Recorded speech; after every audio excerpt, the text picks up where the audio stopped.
Welcome to the live stage here at New York City Comic-Con. It is day 3. How's everybody out there doing? You guys psyched? Yeah, man. There's some big con energy out there.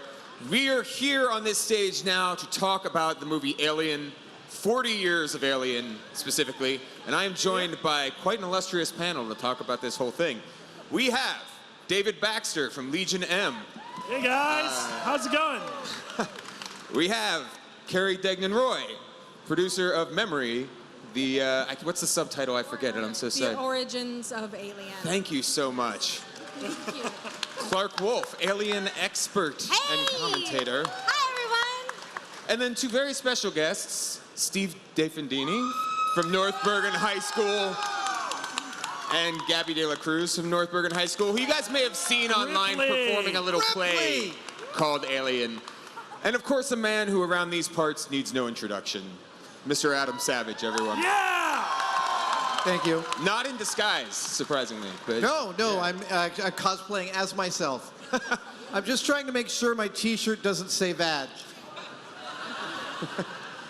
There we go. These are the happy accidents. It's rather panel appropriate if it did, though. I'm just saying. That's true. That's a good point.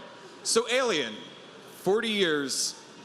Why do you guys think there are a lot of classic movies out there, but not all of them hold up when you see them for the first time now? They feel dated, they feel of their time, but Alien always feels immediate if you see it for the first time. Why do you think that is? I will tell you that I was young. I was like 12 when Alien came out, and my dad and my sister both saw it. And my dad was a professional painter. My sister was in art school. They both were really good at drawing stuff. And so I knew that what the alien looked like was kind of a mystery and part of the marketing of the film, and I asked them both to draw me a picture of the alien, and they both drew completely different things. And that's a testament to how weird and awesome that creature was, that these two folks sat through it and couldn't agree on what it looked like. The terror of the other, of the alien xenomorph, to me is the centerpiece of what makes Alien such a lasting and great narrative. I think it's twofold also. I think, you know, what Alien really sings because it is practical effects. It is practical monster making, right? Obviously, we love our CG creatures and the blending of CG now in genre, but like these tangible things, I think make it stand the test of time. But on top of that, and something we talk about in Memory, are the themes, the subplot, and I'm sure you, the folks from Legion M and Carrie can speak to that more than I can, but like, I think the themes and the underlying messaging that is going on, that is timeless. You know, in the movie we talk about the connection to these mythological creatures like the Furies, and conversations, social conversations that we're having over the last, I don't know, 50, 60 years and are still having. I think that those underlying themes are what really make it stand the test of time. I mean, another thing, I was 15 and I saw it in the theater, and I gotta tell you, it was, I had a memory that was burned into my brain because the guy sitting 2 seats down from me during the chestburster scene projectile vomited Coke and you know, and all this popcorn, and luckily there was nobody in front of him. But I was just so taken aback, you know, the imagery of H.R. Giger, just sort of, it went to a place that had never, I had never encountered anything like that before. And also, it was a future I could believe in. All the movies I had seen before, everybody was sort of 2001, it was very clinical and clean. This was like, yeah, that's the way it's gonna be. We're going to be arguing. Doesn't it feel a little bit like, I watched Alien just about a month ago again, all the way through just to do it. And I felt like there's a significant amount of this that is literally a response from Ridley Scott about Star Wars. Totally. He's like, oh, you think that's a lived-in universe? Let me show you a lived-in universe. And the characters. I think that a lot of us can see ourselves in those characters because they're real people. They're real working people, yes. It's a very blue-collar crew. It's a very relatable crew. Well, and when the script was written, there wasn't any gender assigned to the you know, these roles. But of course, we all got lucky and got Ripley. Yeah, I feel like that's what's so empowering about playing Ripley, is that she's just a regular person, but she has all the common sense and all the courage that she needs to accomplish her goals. How many times in a horror movie is someone opening a door and you're like, don't open that door, can't you hear that music? Yeah. And Ripley does not make a dumb mistake throughout the movie. And there's not enough movies like that, right? Where she just is the only person who knows her job throughout the whole course. I've been trying to decide, thinking about this and preparing for this interview, whether it's a good thing or a sad thing that Ripley is still kind of one of the icons of action cinema or sci-fi cinema, because you would hope there would be dozens of them, right? But it's still a very relatively exclusive club, I think, of female stars in I gotta say, I think that goes back to what David was just saying. I think it was because she was written as a non-gendered role. And Sigourney played her in a way in which her sexuality was not part of the character's dealing with the other characters. This is something, so Alexander Philippe, who is not here, but he is the director of Memory, The Origins of Alien, and which is out this weekend in the U.S., Just right? opened all over the country. So go see it. Go watch it. Enjoy Comic-Con, then go watch it. But this, I remember we talked about this a lot, Carrie, you and I, before I recorded my portion, was exactly that. Like, Ripley handles her responsibility in a very professional way.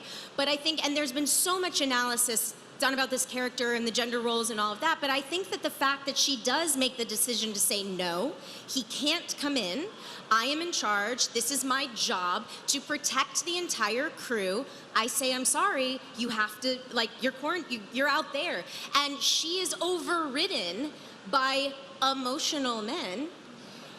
And and I mean, I do think what was an android, which is so bizarre. Oh, and you guys, if you've seen the movie, you know how I feel about that. Oh, sorry, spoilers. So, in the Alan Dean, I'm actually going to quote the Alan Dean Foster novelization of Alien here. It's a deep cut, but there's a scene in the book where Lambert and Ripley are talking, and one of them says, I don't really trust Ash. Have you slept with him? And the other says, no. But the way that's dealt with, and it's the only time I remember sex being in there, and it's probably the only place it is because I was 13 and I would have noticed. But there's a way in which the two women are discussing sex just as an appetite rather than a dynamic. And that was also, I remember being like, well, that's interesting. Yeah. So for David and Carrie, there's been a lot of talk about Alien. It's been dissected. There's a lot of behind-the-scenes stuff that's been out there, obviously. People, huge fans of this movie. What were you hoping to bring to the conversation with a documentary that was new, that was something that hadn't been said before? Well, I guess I would back it up a little bit. We had just completed a film called 7852, which was about dissecting the shower scene from Psycho. It's amazing. Go watch it, you guys. It's so good. But we were doing the festival tour with that, and the question is always, what's next, what's next? And we were just in front of a Q&A, and Alexander said, chestburster. And I was like, what? We're doing that next? What are we doing? And so I think that in his mind, he was thinking just that, about looking at the minutia of that one particular scene and breaking it down and dissecting it the way that we had before. But then what happened was we unlocked a lot of really interesting things that we didn't expect, and it really we're excited. We just had a lovely review in the RogerEbert.com that said this is not a making of documentary, this is a thinking of documentary, and that's really what it turned into, because we tapped into the collective unconscious and mythology. I mean, it gets really deep. I know that sounds deep, but it does. It goes places where you've seen it, right? You guys got to see it. Yeah. Well, and there was new material. I mean, you had Definitely. the archive of Dan O'Bannon, the original screenwriter. What you can see on my T-shirt is actually his original drawing of the chestburster. I know he looks like he's a little bit high, but and happy. But why If you have not? a red Sharpie, I could do his eyes a little bit. Exactly, just exactly. And I was going to ask, I mean, the thing that really interested me about the documentary was the talk about myth and the mythological origins, because You've seen that discussion dozens of times around a movie like Star Wars, right? Joseph Campbell, et cetera, et cetera. Alien's not a movie that I've ever seen discussed that way. I think partly because it's so visceral and so gritty and so there's body horror, and people don't tend to think of the deeper mythological origins. Can you dive into that a little bit here? Well, a little bit I can, and you mentioned Campbell, but we have a mythologist in the film. His name is Will Lynn, and he is from the Joseph Campbell Foundation, and he is incredible, and he would say things, and we would say, oh my gosh, you're right, but he talked a lot about how there's this frequency, right, that's just out there, and sometimes people tap into it. And Dan O'Bannon was definitely tapped into that frequency, and H.R. Giger definitely, and they both tapped in, and then Ridley Scott tapped in, and they were all on that same frequency, and because the three of them came together, that's why we have what we have. It's because the three of them were together. If any one of those people were not involved, you would not have what you have, I think. But the mythology, I don't want to give anything away, but we do talk about the Furies. We go all the way back to ancient Greece and the Furies and how they haunt the creators. And all of the people involved in this film in some way have tapped into that. And something that's fun for you guys too is debate your friends about this stuff, because I did a lot of this stuff in San Diego with Will, and Will and I do not agree on a handful of things. And I'm like, Will, I know you're like the super smart dude who knows everything, but I'm gonna tell you, you're wrong. And there were a lot of like coffee shop debates that followed, which I think is what's so cool about this movie, is that it does endure all these decades later. And when you are dealing with myth, you can deal with this bigger picture conversation. It's also a mashup. Exactly. Right? I mean, we talk about Star Wars and Star Trek when we talk about science fiction, and someone always has to point out that Star Wars is actually fantasy, not science fiction. Alien is a gothic horror film. Oh, sure. It's a Hammer movie. It was just the best one. Yeah. It's interesting when Clark was talking about the effects. I was like, yeah, there's no substitute for actual slime. None. You know? In fact, the reason Blade Runner still looks so much better than anything today is because every single effect shot was in camera. It was almost not a single composite shot in the whole film, and Alien is very similar. So the chestburster scene was the launching point for the movie, but what would you guys say, tell me your Alien deep cut. What's a thing for you that resonates from the movie that isn't that scene? I ask the hard questions here on the live stage, yeah. I mean, mine is that resonates with me is Ripley-centric, which I would be curious to know what yours is. But I do talk in the movie about Ash. That's the part, one of the parts that made it in, and he's a fascinating character to me. But not only that, his relationship to Ripley and his reaction to Ripley. You know, she kind of sneaks away, she gets emotional very quietly, very privately, and then Ash comes in and they have a but then when he attacks her in a very specific way that to me does not make sense for him as an android. But then when you start to unpack that, you start to think, okay, well, somebody probably programmed him. And if somebody programmed him, then did somebody teach him who she is, what she means, how to get to her? There's just all this like peeling so many away rabbit holes in this film. That's that you really go down. dark. Yeah. I love that. Welcome to being a woman, Adam. Oof, that was really real. Wow. I'm sorry, but that's He my... wasn't born an abuser, he was made one. But was he? He was programmed. He was programmed. But that's my deep cut. That's the thing I take away. Yeah. Anybody else have a moment that really resonated for you? I feel like a lot of my favorite Ripley scenes have to do with her and Ash as well, because, like you said, the dynamic between the two are very, very interesting. Man, my favorite Ripley and Ash moment, probably when she asks him if Mother is done, like, collating, and he says, no, we're still collating, and she decides to take it into her own hands and figure out what's going on, because, you know, she's just had enough of his BS at that point, basically. God, such a good character. So this is a good segue to talk about the play. We have a clip, actually, I believe, from a segment in the documentary. Is this right? Yeah. that I think they're going to play on the big screen. Should we intro this a little? If so you'd like what to. we did, the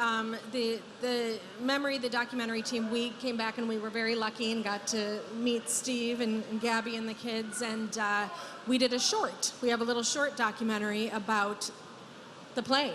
This is just a teaser of that, though. Okay, you don't great. get to see the whole thing. Can we roll that on the screen?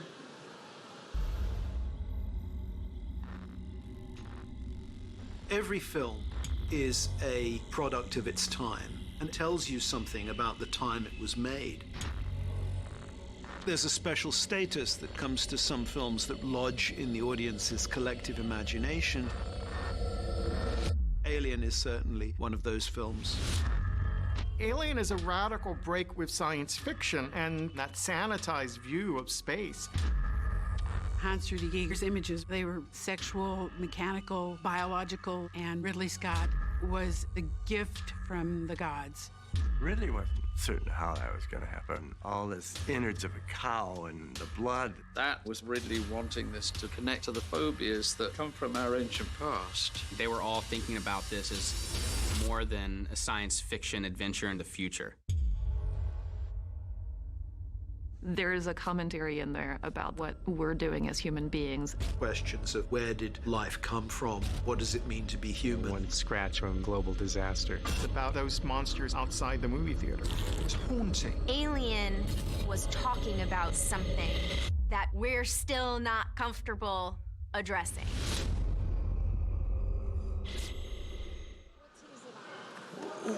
There you go. Well, that was not the clip we thought we were seeing. That was a trailer for Memory, though, which is also very cool. But I do want to talk about the play. This was such a great moment that happened earlier this year with the North Bergen High School doing a stage performance of Alien that went viral thanks to Mr. Savage over here and the quality of the performance. So, Steve, how did this happen? All right. What madness took you to try to bring this to fruition? So early at the beginning of the school year, Perfecto Cuervo, who's the play director, asked me if is that something that we could physically do. And we're a little nuts, and we're always like, we don't know how to do it. We don't know if we have the material to do it, but we're going to find a way to do it. So I have 6 kids who spent the year with me building all of these things while the actors rehearsed. Some of them are here. Jalen's in the crowd. Dakota, who's our Ash, is front and center. Gabriel, they're all here. We got a few more. And every day was a new problem that had to be solved, because problem solving is the biggest thing that we push. How do we make a chest burster come out of a teenager in a way that is acceptable? I think we have a guest. Oh, yes. Oh, yeah, we have a special How do we guest make on this stage happen? now. It's you again. Please, I don't want it. Oh This is my God. amazing. This looks so this good. is a xenomorph, and also Daniel Lanza. Yes. From North Bergen High School. So this is Daniel. We made, oh man, we made That is 5 amazing. of these suits because we needed doubles. We made 2 of these. We only have 1 here, and Daniel's in it, and all of it is repurposed and recycled material. So our budget is not that high. But it's interesting. So these are binder covers. This is a Halloween decoration. Electrical tubing from the local hardware supply. This is a female butterfly skeletal Halloween decoration, and a hula hoop is his tail. And it's all repurposed, but we're always just going for the silhouette of things. So what was it like presenting this to the kids? I mean, for Gabby, was this a movie you were familiar with or were a fan of already before this project happened? Yeah, I had watched Alien when I was younger, but I wasn't really able to grasp what, the overall message was. But all I knew was I was terrified of that xenomorph, so seeing it in person kind of brought alive a couple new things in me. It was really fun to play with on stage, definitely. It's just interesting to think about, because again, this is a movie that has been around for 40 years, and it was older for my generation, and so it strikes me as curious that people of your generation were super familiar with it already. I will tell you, my co-host of Mythbusters Jr., Allie Weber, who's 13 years old, told me she had recently watched Alien, and I said, "Isn't it scary?" And she said, "Yeah, it was scary for the 50s." Yeah. And then the Indiana Jones thing happened where you crumbled into dust and blew away, right? My face melted, yes. Yes, exactly. That's amazing. So everybody dove in. What was the biggest challenge from a design standpoint, from a creation standpoint? So ironically enough, the two hardest things for us to do were both the astronaut suits and the hazmat doors, the hatch doors, to get those to work because we didn't have any sliding mechanism, so we used PVC and wood. We built the engineer, the space jockey, I'm sorry, to scale, I believe, what was in the movie. And then this guy was not the hardest thing. I'm sorry, I just snapped him. But Daniel was one of he was the right-hand guy in the play. He was one of the original xenomorphs, and he graciously gave up his spot to Xavier Perez, who was our key xenomorph, because he didn't want to take the spotlight from him, and he built everything. So Daniel never gets enough credit, but he did it. Can I see the helmet? Where's that helmet? Yeah, this is I also the want to video point of out you here. the video of you unboxing this spacesuit is one of the most joyful things I've ever Oh my seen. God! It was So amazing. here's the thing. This audience is full of people who have attempted to look at frames from a movie and figure out how big something is in order to make it. And if you're at all like me, you got it wrong. And the number of ways in which I've found that I can get it wrong are endless. And so when I put this helmet next to basically the real thing, the helmet I own is cast off of Ripley's screen-used helmet. It is exactly the same size.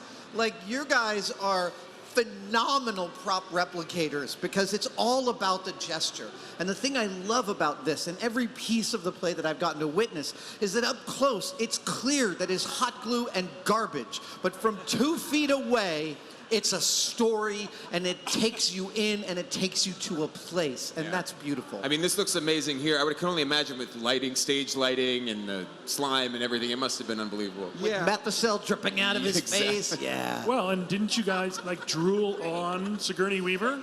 Yeah. Yeah, so let's talk about this going viral and what that was like for you guys and the attention that came to this thing. Yeah, so the slime, before we jump to that, the slime was just slime that every kid makes in grammar school now.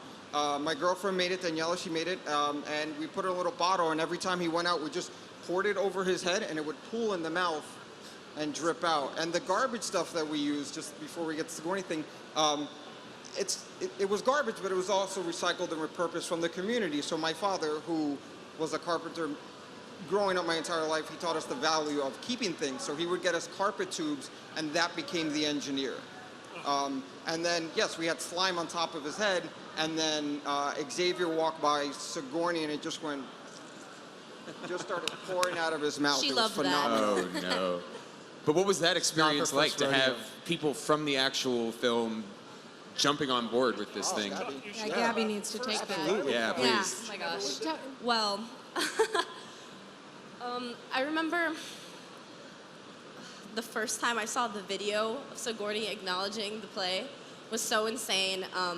The director of the play, Mr. Cuervo, called us all into the English office, and we watched it, and most of us were in tears because it was so surreal. She's just so gracious and well-spoken, and the fact that she actually came out to see the play just spoke like so much about her character. My gosh. Can I also take a moment to thank you, Mr. Adam Savage, because if it wasn't for you, we honestly probably wouldn't even be here. Your tweet meant a lot, and then your video, so much enthusiasm. It was like the most adorable thing to watch, like a kid in a candy shop. Like, So I pay a lot of attention to this space, and I want you to know that when Steven first got a call from Ridley's people, he thought that they were calling him to sue him or bully him into stopping or something. And that's because all of us exist in this weird intellectual property space where that can happen, and it shouldn't. This is, without a doubt, the fairest of fairest uses. This is a transformative work based on a culturally important thing. There should have been no question in anybody's mind that the studio shouldn't give a crap about this and only be enthusiastic. So to me, I also love this because this is like this wedge into this issue about how we get to talk about our culture. Yes. And how we get to participate in that discussion. And the way you guys did it with raw enthusiasm, I find as moving as anything. thank you so much. Thank you so much. It was really genuinely one of the coolest things that happens on the internet in the past year. It was, for sci-fi fans, it was such a great thing to see. So when are you going into production on Aliens? Is the biggest question. You just have to make like a dozen more of these. Maybe you're not up on current events, man. I don't know about Aliens, but Ridley Scott did say something about Gladiator in the letter he sent us. So I do have a couple of very accurate gladiuses and some armor. Oh, do you? Yeah. We can help you out with reference material on that. Executive produced by Adam Savage. Exactly. Yeah. The thing is that you should probably actually just write straight to Russell Crowe because he has all of his armor from Gladiator. John Oliver has one piece in particular. I was gonna say. Some of you guys know what I'm talking about. I don't, but now I do know. That's amazing. You learn something new every day, New York Comic Con. So, where does the legacy of this movie go from here? I mean, are we going to talk about Alien 20 years from now, you guys think? I believe so. Yeah? What's so crazy is that I feel like the people who worked on this film, like every single one of them, I don't think anyone could foresee the impact that it really had. Like, I mean, look at me sitting here now. Because of this film, I received a scholarship, and now I'm able to go to the school of my dreams. Oh, that's so amazing. Like, it's insane. I really wouldn't be where I am without this movie existing, so I'm really thankful. How about the documentary crew? How do you guys feel about, I mean, the exploration that you've done and where you go from there with your relationship with the film? Gosh, well, that's a tricky question. I guess we're still having a very deep relationship with the film because we're still on the road with it and we're just premiering theatrically and on VOD. So I think for us, what happens, it's kind of what Clark referenced earlier, is that conversation that it brings up because there's always something new. Everyone has a different opinion or notices something new. And when we do what we do and people say, gosh, how are you going to do a whole feature film about whatever, a scene? It's amazing because the more you dial into something, the deeper you can get. Yeah. It's kind of funny. If you look at the minutia, you really can get deep. And so for us, I think it's just that continued conversation and the new things that people pull out of it. I have to say, this is the warmest and fuzziest conversation I've ever had about a movie with slime and chests bursting and guts and acid blood. You never would think that you'd have a panel like this around that. So I want to thank all of you guys for being here and for keeping the spirit of this movie alive. It's really, really cool. David Baxter from Legion M, Steve DeFendini, Daniel Lanza, and Gabby Delacruz from North Bergen High School, Carrie Degnan-Roy, producer of Memory, Clark Wolf, and of course, Adam Savage. Thank you guys so much for joining us. Thank all of you for coming out to celebrate Alien. Please stick around. We have Tom King up next talking about Batman. We'll see you soon.